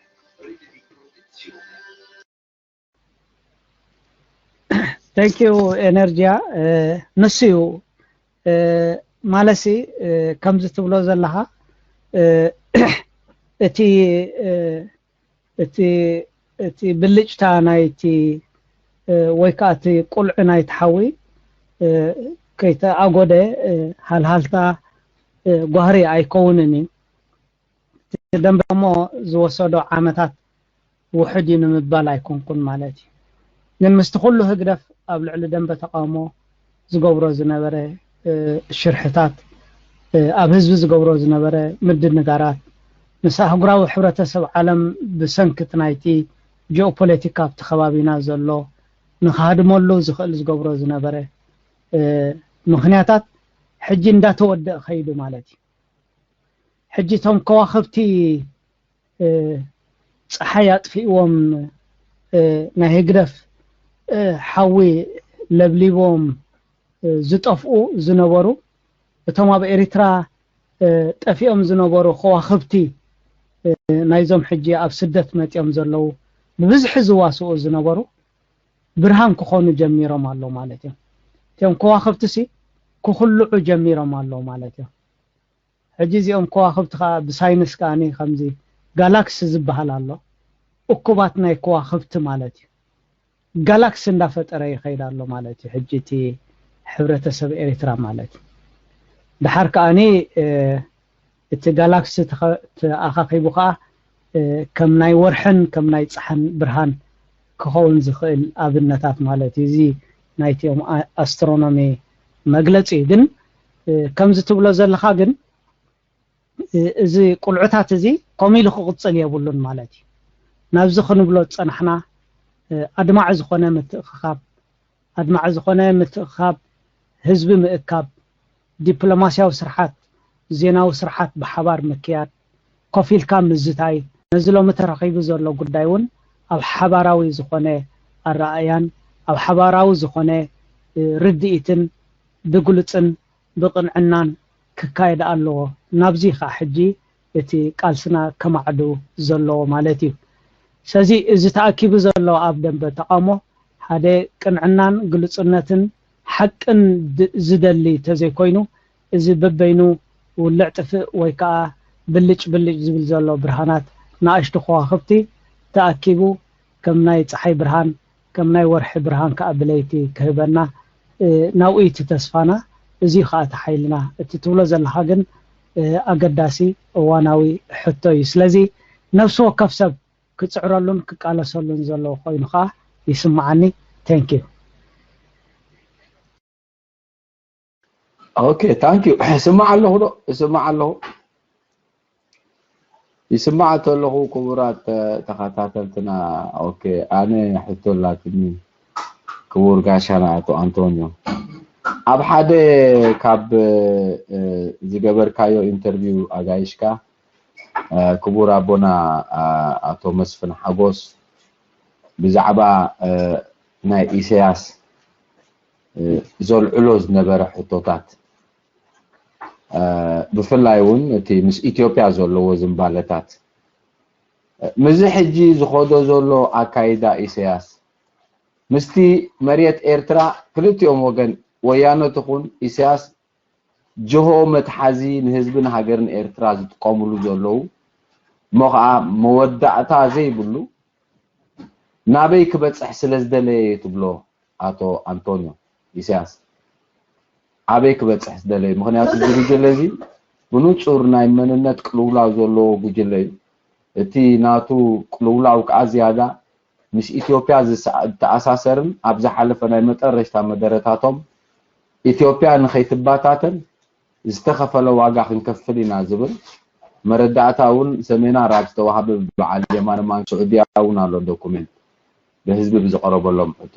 ጉዳይ ዶ እንታይ ይኹን ዝብል ሕቶ ብኸምዚ ዓይነት ተመሊሱ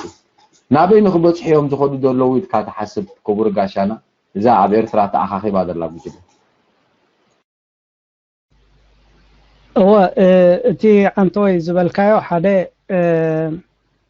ምዚ ህሉ ኩነታት ኣዛሚድካ ክዝረብ ኣይከኣልን እዩ ክብል ኣይክእልን እየ ኣብቲ ኣጋጣሚ ነቲ ዝጠቀስካዮ ነባር ሓርበኛ ተጋዳላይ መስፍን ሓጎስ ገለ ናይቲ ኣብ ቅድሚ ናጽነት ኤርትራ ድሓርውን ኣብ ግዜ ናጽነት ኤርትራ ዝተዛረበ ጠቂሱ ነይሩ ማለት እዩ እዚ ኩሉ ጻዕርታት ግን ልዕልትን ናጽነት ኤርትራ ዝተኣወጀ ዓለም ዝተቀበሎ ዝኸይድ ናይ ፖለቲካ ኢሳያስ ኣይኮነን ማለት እዩ ልዕሊኡ ዝኸይድ ኣይኮነን ማለት እዩ ሕጂ እዚ ንህዝብና ነቲ ኣልዕልዎ ዘሎ ሕቶታት ሓቀኛ ምዃኑ እቲ ሕቶ ናይ ሃገርን ናይ ህዝብን ሕቶ ናይ ነፃ ዝኾነ ህዝቢ ናይ ልዕላውነት ሃገር ሕቶ ምዃኑ በአንጻሩ ግን ኢሳያስ ዝገብሮ ዘሎ ካብ ሕቶ ንምህዳም ካብቲ ዝገበሮ ገበናት ካብቲ ዝፈጸሞ ገበናት ንምህዳም ይጥቀመሉ ከም ዘሎ ጥራሕ እዩ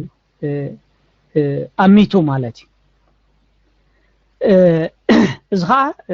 ኣብ ባይታ ዘሎ ሓቂ ኩልና ንሪኦ ዘለና ሓቂ ማለት እዩ ስለዚ ምዚ ትብሎ ዘለኻ ምዚ እዋናዊ ኩነታት ዝኸይድ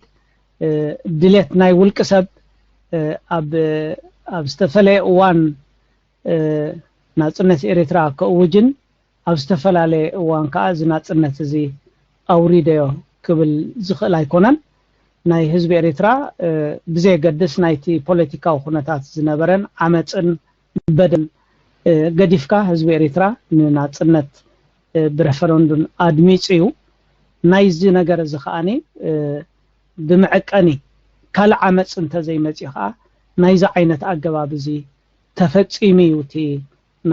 ናጽነት ኤርትራ ክስረዝ ወይ ከዓ ናብ ካልእ ኩነት ክሰጋገር ዝኽእል ዝብል እምነት ኣለኒ ማለት እዩ እቲ ትብሎ ዘለኻ ግን ሓቂ ኣብ ባይታ ዘሎ እዩ እዚ ከዓኒ ካብ ምኽንያት ባዕላዊ ምኽንያት ናይ ኢሳያስ ዝብገስ እምበር ካብ ባዕላዊ ወይ ከዓ ናይ በዓልቲ ቤት ሃገር በዓል ቤታዊ ናይቲ ሃገር በዓል ቤታዊ ናይቲ ኩነታት በዓል ቤታዊ ናይቲ ፖለቲካ ህዝቢ ኤርትራ ዝሓልፎ ዘሎ ዓመፅ ከም ዘይኮነ ግን ብርጉፅ ንጹርን ክንፈልጦ ይግባአና እየ ዝብል ቴንክ ዩ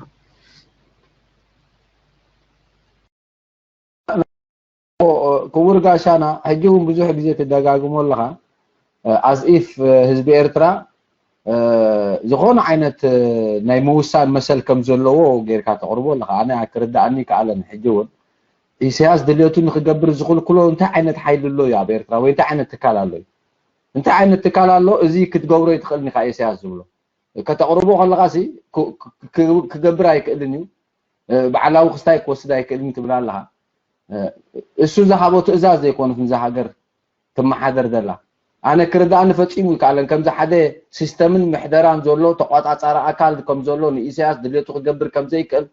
ዝዕንቅፍ ወይ ከዓ ዝሕሉ ሕግታት ከም ዘሎ ጌርካ ተቕርቦ ኣለኻ እሞ እዚ ከ ከተረዳእኒ ተኽኢልካ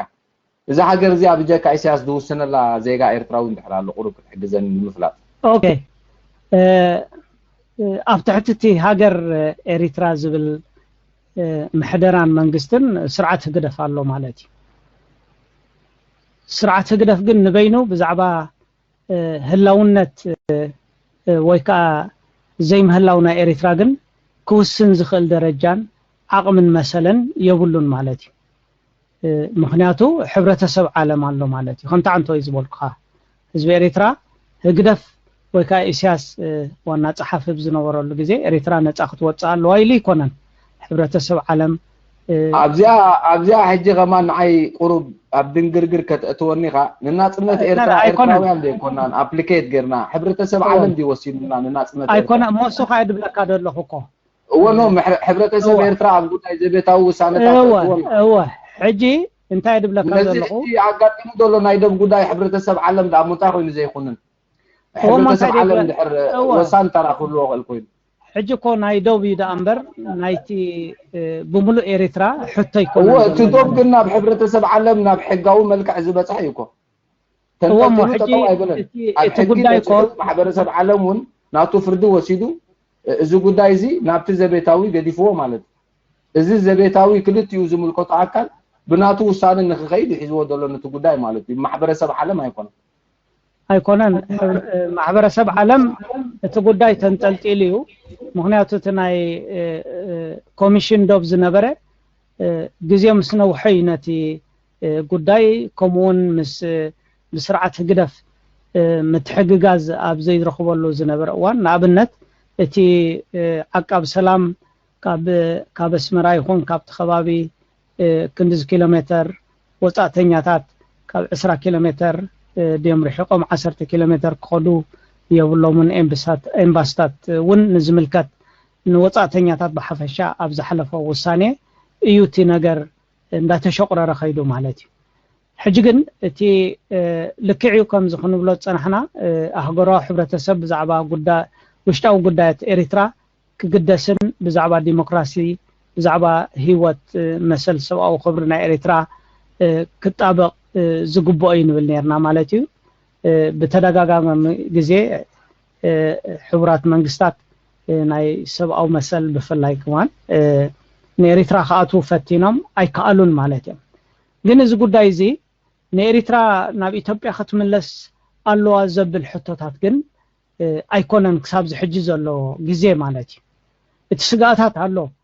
ከምዚ ኣነ ንስኻ ኩሉ ግዜ ንሓስቦ ወኤሪትራ ከምዚ ገይሮም ተሸጥዋ ኸ ኤሪትራ ሕጂ እቲ ቀደም ዝነበረ ኩነታትን ሕጂ ዘሎ ኩነታትን እቲ መስርሕን ግን ይፈላለዩ ሓይሊ ኩሉ ይኽእል እዩ እቲ ሓይሊ ብጉህድ ንሪኦ ይብላን ግን ከም ዝክትብሎ ፀናሕካ ብስጋታት ክንገልጾ ንኽእል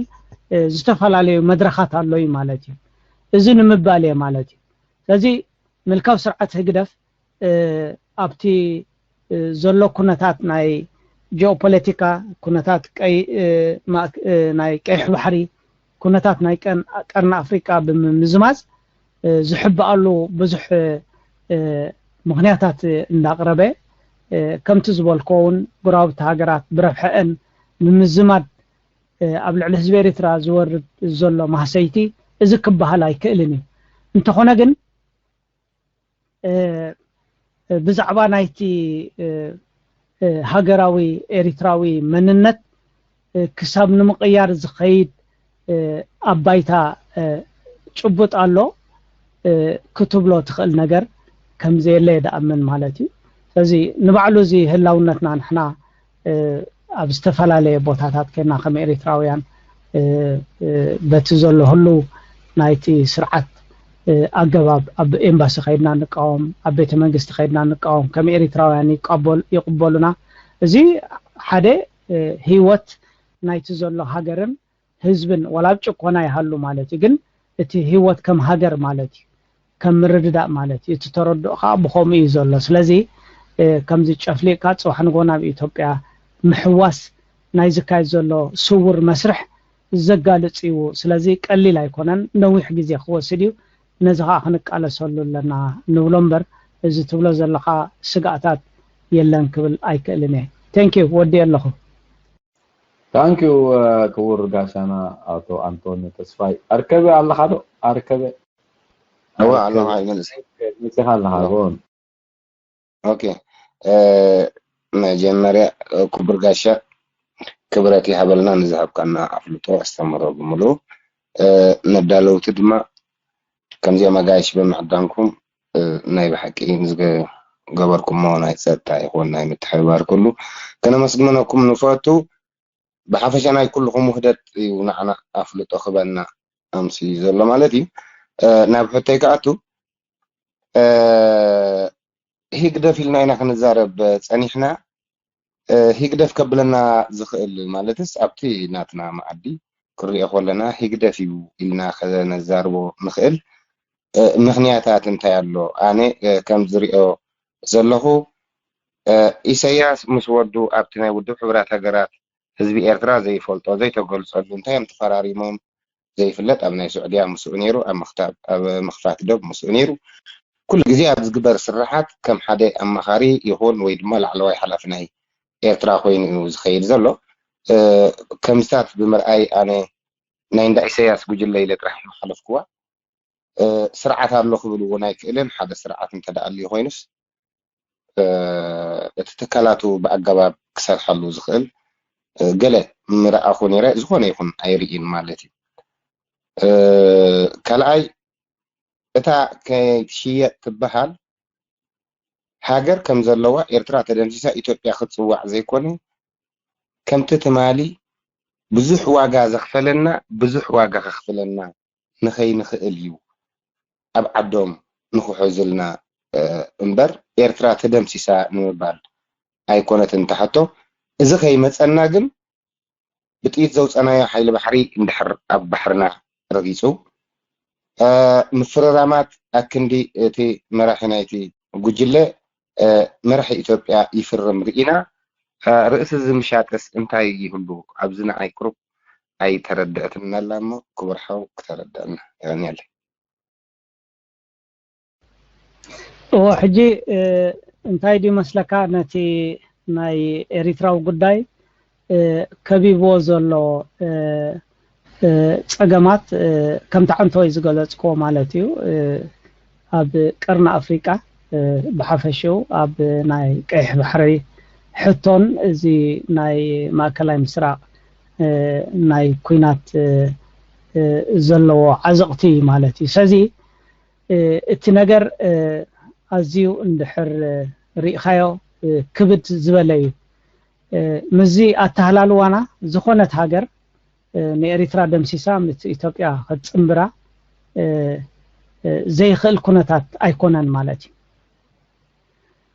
من الواش ناو قصو يخيد هلو يخون كن مستي أتهلالوا حزب إريترا لو مسي ماي بعقن زوهابو مبرهاتي بعقن زوهابو كخودو زلو رحقت بعقن زوهابو እቲ ኣፍራይ ዝኾነ ህዝቢ ኤሪትራ መንእሰይ ኣብ ድፍዓት ኣብ ሳዋ ዘሎይ ማለት ሕጂ ኩሉ ውሱን ዓቕሚ ውሱን መሰል ውሱን ኩሉስ ዝተወሰነ ነገር እዩ ማለት እዩ ህዝቢ ኤሪትራ ብዚኣ ኩነታት ከሎ ምስ ኢትዮጵያኻ ምባል ቀላል ነገር እያ ማለት እዩ ቀላል ነገር እያ بعل السعودية جنزب اللهم بعل قطر دبي نعسب جزيهم تخاريهم مالتي السعودية كم دلهم كيح حرز تقامون زلوا قداي مالتي أبي كم دلهم يزمال على سلوا وكلنا يزبها وكيله تواهيبني يزبها على زلوا إريترا أبتزدخمه دم بتقامق أبتناين حيال تبغى سوزوس دول زلوا مدرخ إريترا إثيوبيا نمبان قليل ነገር ኮይኑ ይስማዓካይ ማለት ግን ሕጋው ሸነኻሎ ማለት ሕጋው ሸነኻት እትንብሎ ዘለና ማለት ሕጂቲ ኣብዛ ኣሚንና ኢና ኸኣ እቲ ሞዝን ድሕር ዘይኮነ ስንታይ ዳኣሉ ትጸገማት ኢሳያስ ንበደላቱን ነቲ ኣብ ኤሪትራ ከይጸንሐ ግፍዕታትን ንምሕባእ ዝገብሮ ዘሎ እዩ ንብል ማለት እዩ ናይ ግድን እዩ ኸኣ ኣብዚኣ ክሕባእ ስለዚ ብኸምዚ ተረዲእና እንተወሰድናዮ ዝሓሸ እዩ ህዝብ ኤሪትራ ኣብ ተዳኺሙሉ ዘሎ አንጻርቲ ስርዓት ከማን አንጻር ስርዓት ጉጅለ ስርዓት ግደፍ ክቃወም ዘይካለ አንጻር 100 ሚሊዮን ዝኾኑ ኢትዮጵያ ክቃወም ኣይክእልን ስለዚ ኣምጻ ቢልካ ሕውስ ምባልውን ይካኣሊ ማለት ግን ሕጋዊ ሸነኽ ኣሎ ኣህጉራዊ ሕብረተሰብ ኣሎ እቲ كونነት ናይ ህዝቢ ኤርትራ ኣሎ ማለት እዩ ከምታ አንተው ዝበልኮ ኸ ደንበ ተቃውሞ ኣብ ዝሓሸ ናይ ቃልሲ ባይታ ዝርከበሉ ዘሎ ጉዳይ ግን ህዝቢ ኤርትራ ድኹም እሞ ኣብ ከምዚ እቲ ሕጋዊ ንብሎ ዘለና ኸ ንስዩ ምክንያቱ ናይ ሕጊ ሸነኻት ንሪኦ ማለት እዩ ክሳብቲ ንሕና ክንገልጾን ንሕና ክንፈልጦን ክንሪኦን ንኽእል ኩነታት ማለት እዩ ክቡር ጋሻ ኣብቲያ ማለት ማሕበረሰብ ዓለም ምስ ረብሕኡ ዶ ይኮነናን ዓባይ ኢትዮጵያ ዶ ይተርብሖም ካብ ንእሽቲ ኤርትራ ሰሜን የመንሲ ብደቡብ የመን ወይ ከዓ ዓደን ብሰንዓ ተወሪራ ከም ሃገር ተሓዊሳ ስቆየ በለት እንዲያ ማሕበረሰብ ዓለም ዘምፅኦ ለውጢ ነይሩ ድዩ ኣብቲ ዞባና ንባዕሉ ማለት እዩ እዚ ከስገአና ይክእል እቲ ኣማዕባብላ ግርጭት በበይኑ እዩ ክትሪኦ እንድሕር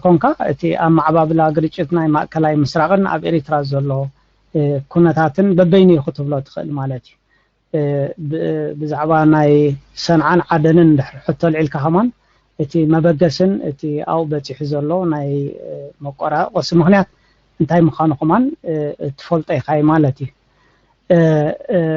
ናይ በቀጥታ ናይ ፖለቲካ ወይ ካኒ ናይ ኢኮኖሚያዊ ጉዳይ ወይ ከዓ ናይ ኢኮኖሚን ፖለቲካን ዕብለላ ዘይኮነ ካልእ መልክዕ ሒዙ ኣብቲ ከባቢ ከይድ ዝፀንሐ ጉዳይ ምዃኑ ትፈልጦ ኢኻ ማለት እዩ ኣብ ኤርትራ ግን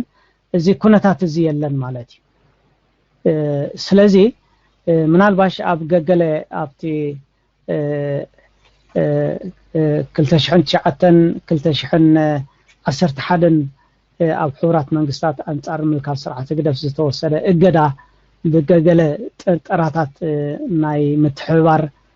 ተባሂሉ ምስቲ ኣብ ከባቢና ዝነበረ ናይ ኣጽዋር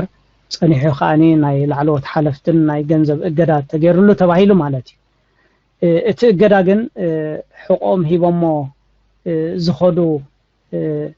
ንባዕሎም ቶም ውሳኔ ዝሕለፉ ዳእምበር ክሳብ መጨረሻ ናይ እገዳ ተግባራዊ ናይ ምዃን ከም ዘይፀዓሩ ርኢናዮም ኢና ማለት እዩ ስርዓት ህግረፍ ወላቲ ናይ መገሻ ላዕለዎት ሰበ ስልጣን እገዳ ናይ ኣጽዋር እገዳ እንተተባህለ ኣብ ዓሰብ ዝኣተወ ኣጽዋር ናይ በዓል ቀጠር ኩሉ ሰብ ዝፈልጠይ ማለት እዩ እቲ መገሻ ናይ ምልካው ስርዓት ህግረፍ ናቱ ናይ ሚኒስትራት መገሻታት ናብ ማእከላይ ምስራቅውን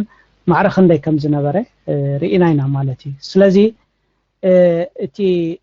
እቲ ኣተሳሳኣ ናይቲ ግርጭት ሓደ ዓይነት መልክዕ ነይርዎ ክንብል ኣይንኽእል ኢና ግን ነቲ ከባቢና ክፀልዎ ክእል ድዩ እወ ክፀልዎ ይኽእል እዩ ፀሊዎ ይኸማን ብዛዕበዩ ማለት እዩ ግን እቲ ኣተሓሕዛ ናይቲ ዝነበረ ሓደ ዓይነት መልክዕ ወይ ከዓ ሓደ ዓይነት ሕቶ ዝነበረ ኣይኮነን ክብል ይደፍር ማለት እዩ ቴንክ ዩ ኣብዚኣ ናይ ማሕበረሰብ ዓለም ትብል ግን ንባዕሉት ናይ ኣልጀርስ ውዕል ኣብ ትሕቲ ጽላልተን ሓያላን ሃገራት በዓል ኣሜሪካን ካልእን ሓንሳብን ናይ መወዳእታን ቅያድ ይግባይ ዘይበሃሉ ክትግበር ዘለዎ ተባሂሉ ተወሲኑ ኣብቲ እዋንቲ ኤርትራ ፀገማይ ኣምፀትን ኢትዮጵያ ከም ብሓዱሽ በዓል 5 ነጥብታት ዶ ክንድዝዶ እንዳበለት ነቲ ጉዳይ ኣያቶ ስለምንታይ ኢትዮጵያ ክኢድዋ ዘይከኣሉ ማሕበረሰብ ዓለም ምስ ጥቕሞም እንተዘይጓዓዙ ነይሮም ንምንታይ እዩ ተግባራውነት ዘየልበስዎ ማሕበረሰብ ዓለም ድሕር ኣድህቦን ህቦም ኮይና ወይ ካብ ጥቕሞም ወፃኢ ሓቅነት ኣለዎም ንሕና ከምዚ ክንምርኮስ ንኽእል ኢና ኢልና ንጥሙቶ ዓውድል ኮይኑ ማለት እዩ ሓደ እንታይ እዩ እቲ ጉዳይ ናባናይ ትሕቶ ተመሊሱ ዘሎ ብሰንኪ ምልካው ስርዓት ህግደፍ ንህዝቢ ኣስኒፍዎ ንደንበ ተቃውሞ ኣስኒፍዎ ካብ ናይ ፖለቲካ ተሳታፊ ኣግሊልዎ እዚሁ ካለ ማዓንቲ ዘዛርበና ዘሎ ማለት እዩ ሕጂ ተኾነተክረሉ ዘለና ኤሪትራዊ ናይ ፖለቲካዊ ባይታ ዳእምበር ኤሪትራዊ ኣብ ካልእ ኢድ ኣብ ካልእ ኣተሓሳስባ ኣብ ካልእ ውሳኔ ዘሎ ደይኮነ ኤሪትራዊ ውሳኔ ማለት እዩ ስለዚ ህግደፊ ንዓና ኣስኒፉና ህግደፊ ብዚ ደረጃ ዘብፅሕና ንብል ኣለና ማለት እዩ ስለዚ ከዓ ህዝቢ ቅዋም ክህሉ እስራት ክፈትሑ ደብ ክሕንፀት ዝብል ዘለኻ ካብዚ ትብሎ ዘለኻ ሕቶ ዝተበገሰ ዳእምበር ካልኦት ዘበገስዋ ኣይኮነን ድሕጂ ክመጽእ ዝኽእል ውሳኔ ናይ ኢትዮጵያ ኣብ ልዕና ክፍጸም ዝኽእል ዓመፅን እዚ ምግሃዝ ክብርን ምንኣስን ድሕር ኮይኑ ከማን ካብቲ ኣብ ኤሪትራ ዘሎ ስርዓት ዝተበገሰ ዳእምበር ካብ ማንም ደላይ ፍትሒ ዝኾነ ኤሪትራዊ ዝተበገሰን ካብ ኣህጉራዊ ሕብረተሰብ ዝተበገሰ ኣይኮነን ማለት እዩ ስለዚ እቲ ዘስካና ኣነ ሓትካና ለኻ ተሓቶይ ማሕበረሰብ ዓለም እቲ ማሕበረሰብ ዓለም ማለት እዩ ማሕበረሰብ ዓለም ዙ እንድሕር ዘጽድቕ ኮይኑ ንባዕሉ ትእገዳኮ ህዝቢ ኤርትራ ተወፂኡሎ ኣብ ደገ ንገብሮ ተቃውሞታት ገለ ይኮነን ተፈጺሙ ምስ ኢትዮጵያ ብኢትዮጵያ ዝግበር ጸጥታታት እዩ እቲ እገዳ ተገይርላ ንባዕሉ በአና ክመጽእ ዝግብኦ መንግስትና ከምዚ ኢልና ንሕና ኣብ ማሕበረሰብ ዓለም ኣስሚዕና ክግበር ዝግብኦ እገዳ ምስ ህዝቢ ኢትዮጵያ ብሙዳር ወይ ከዓ ኢትዮጵያውያን ብዝገበርዎ ዕብለላ እገዳ ተኻይዱ ባዕሎም ካልሒሎም እቲ ማሕበረሰብ ዓለም ሕጂ ኣብ ምንታይ እዩ ትናቱ ተራ ንዓና ክንጥምቶ ንኽእል ማለት ወሞ ሕጂ ከም ዝብላ ኣለኹ ሓደ ኣብዚ ኣንቶይ ይገልጽ ነይረ ኣብዚ ኣትኩርና ኢና ከኣኒ ናይ ዝኾነ ሃገር ውሳኔ ክንቀይሮ እንድሕር ኮይና እቲ ሓድነት ናይ ኤሪትራውያን ኣብ ዲያስፖራ ዘሎ ሓደ ንመሰልን ክብርን ናይቲ ኣብ ውሽጢ ኤሪትራ ዘሎ ምስቲ ህግደፍ አንጻርና ዝቃለሶ ዘሎ ንህዝቢ ኤሪትራ ንምድኻም ክኸይድ ኣለዎ ትቃልሲ ኣብዚ ከኣኒ ርኡይ ዝኾነ ውፅኢት ከምፅእ ከም ዝኽእል ከዓ ንሪኦ ኣለና ምክንያቱ እቲ ደንበ ተቃውሞ ሎሚ ተቐባልነት እንዳተረኸበ ይኸይድ ኣሎ ማለት እዩ ዋላ እውን ብዓብዪ ጉዳይ ከም ዝኽትብሎ ፀናሕካ ውድብ ሕቡራት መንግስታት ነቲ ጉዳይ ንኸተግብሮ ዓቃብ ሰላም ኣብቲ ቦታ ነይሩ ዓቃብ ሰላም ብኸመይ ኩነታት ተዘራሪጉ ካብ ኤሪትራ ወፂኡ ብኣገባብን ዘይኣገባብን ኤምባሲታት ከመይ ገይሮም ወፂኦም ናይ ኤምባሲ ሰራሕተኛት ኤንጂኦ ከመይ ገይሮም ካብ ኤሪትራ ተሰጊጎም ወፂኦም ብዙሕ ምክንያታት ኣሎ ማለት እዩ ስለዚ ሕብረተሰብ ዓለም ነቲ ነገር ከምዚ ደብዛዝ ዘይፈልጦ ነገር ኣይኮነን ኣፀቢቆም ይፈልጥዎም እዮም ንእሳቶም ዝለኣኽዎም ናይ ቀይሕ መስቀል ይኹን ናይ ዝተፈላለየ ዘይመንግስታዊ ትካላት ካብ ኤሪትራ ተሰጊጎም ኤምባሲታት ተሰጊጎም ኣብ 2010 ኣቢሉ ይኸውን ናይ ኤሮጳ ናይ ሕቡራት ኤሮጳ ኣብ ወንበር ኮሚሽን ዝነበረ ንኤሪትራ ኸይዱ ብዛዕባ ኤሪትራ እንታይ ተዛሪቡ ከም ዝመፀ ኩሉ ሰብ ዝሰምዖን ዝረኣየን ማለት እዩ ካብ ማእሰርቲ ከነውፀይና ቲኬት ሒዝካሉ ምፃእ ካብ ኤሪትራ ሒዝካዮ ንኤሮጳ ክትከይድ ኢኻ ነፃ ክወፅእ ተባሂሉ ምስ ከደ ከምኡ ደይለካ የልዎ ማለት እዩ ኢሳያስ ማለት እዩ ካብዚ ዝኸፍእ ሓሶት ሰሚዐ ኣይፈልጥን ይኽብል እውን ኣብ ሚድያ ሰሚዕኩምን ርኢኹሞም ኢኹም ማለት እዩ ስለዚ ማዕረ ክንዲዚ ምግልባጥ ናይቲ ስርዓት ስለዚ እቲ ዝበልኩኻ ንኤሪትራ ደኺሚ ህዝቢ ስርዓት ደኺሚ ምስ ኢትዮጵያ ክትሕወስ ኣለዋ ክብሉ ዘይኽእሎም ሕጋጋት ኣሎ ማለት እዩ ምዝ ግን ማዕረ ንሕና እቶም ሕጊ እንደሊ ቅዋም እንደሊ ፍትሒ እንደሊ ኣህጉራዊ ሕብረተሰብ ንፅውዕ ዘለና ክንሕይልን ክንጠራነፍን ኣለና ኣብዚ ባይታ ዝበፂሕና ከዓ ንሕና እዚ ኩሉ ከልኪልዎም ዘሎ ከዓ እቲ ቅድሚ ሕጂ ዝተወሰነን ዝተሓንፀፀን እዩ ኣብዚ ናይ ዶብ ከዓ ፈቲኖም እዮም ብድሕሪኡ ግን እቲ ኣብ ኤሪትራ ዘሎ ስርዓት ጠንቂ እዩ ኮይኑ ዘሎ ማለት እዩ ዘይምድላይ ምስጓግ ማለት እዩ ስለዚ ንሕና ናይ ኤሪትራ ጉዳይ ኢሎም ገዲፎም ኸይዶም ማለት እዩ እቲ ሎም ምሉእ ምሸት ከዛረበና ዝፀንሐ ከዓ ናይ ዝትብሎ ዘለኻ ኣርእስታት እዩ ቴንክ ዩ ኦኬ ታንክ ዩ ኣቦና ተኽሉ መሓሪ ናትኩም ሪጋ ኣኺዳ